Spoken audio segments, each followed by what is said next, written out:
صلى الله عليه وسلم وعظمه رسول الله صلى الله عليه وسلم، بين أن الأعمال فيه ترفع إلى الله عز وجل.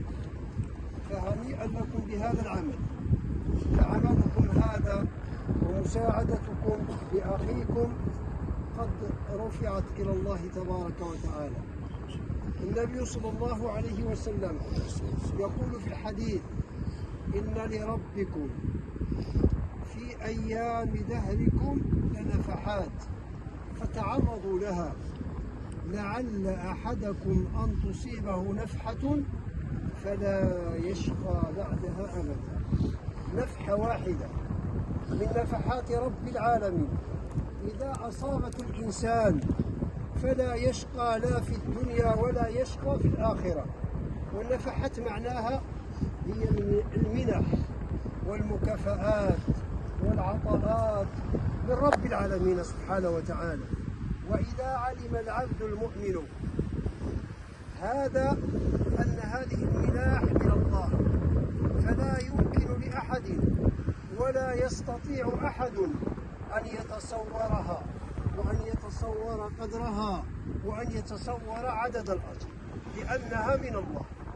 إن لربكم في أيام دهركم لنفحات فتعرضوا لها، إنها من الله.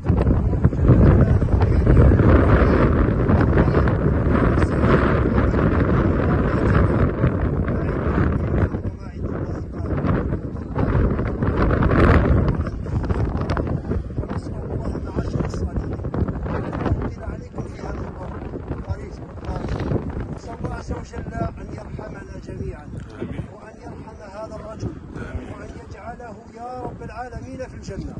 اللهم يا رب جدد عليه الرحمات، اللهم يا رب جدد عليه الرحمات، اللهم يا رب ارزقه الجنة ونعيمها، اللهم يا رب وسع عليه في قبره، اللهم اجعل قبره روضة من رياض الجنة ولا تجعله حفرة من حفر النار. اللهم يا رب أبدل سيئاته حسنات، اللهم أبدل سيئاته حسنات، اللهم يا رب أبدل سيئاته حسنات، اللهم يا رب إن كان محسنا فزد في إحسانه، وإن كان غير ذلك فتجاوز عن سيئاته.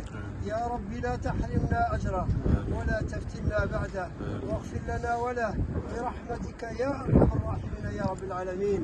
اللهم يا رب نقهم من الخطايا والذنوب كما ينقى الثوب الأبيض من الدنس، كما ينقى الثوب الأبيض من الدنس.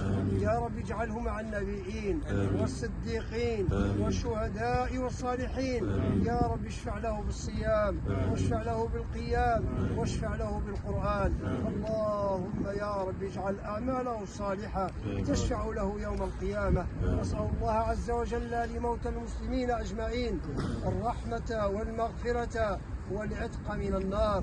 اللهم اعتق رقابنا ورقاب آبائنا وأمهاتنا وأزواجنا وجميع المسلمين. اللهم ارحم شهداءنا الأبرار، اللهم ارحم شهداءنا الأبرار، اللهم كن للمستضعفين وليا ونصيرا ومعينا وظاهرا، كن لشهدائهم، كن لرجالهم، لنسائهم، لشيوخهم، لأرضهم، لمقدساتهم. فيا رب كن لهم وليا ونصيرا. يا رب ارحم المستضعفين، ارحم المستضعفين في مشارق الأرض ومغاربها. اللهم ارحمنا، اللهم ارحمنا، اللهم توفنا وأنت راض عنا، اللهم توفنا وأنت راض عنا. اللهم اختم بالباقيات الصالحات أعمالنا، اللهم اختم بالباقيات الصالحات أعمالنا.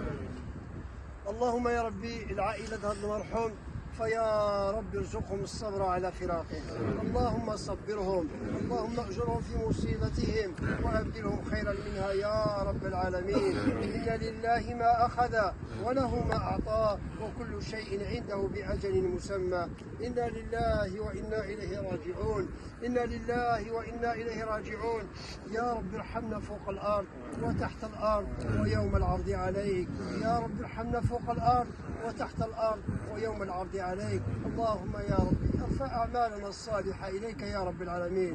وفقنا للأعمال الصالحة، وفقنا للأعمال الصالحة. اللهم يا ربي ثبت هذا الرجل عند سؤال الملكين.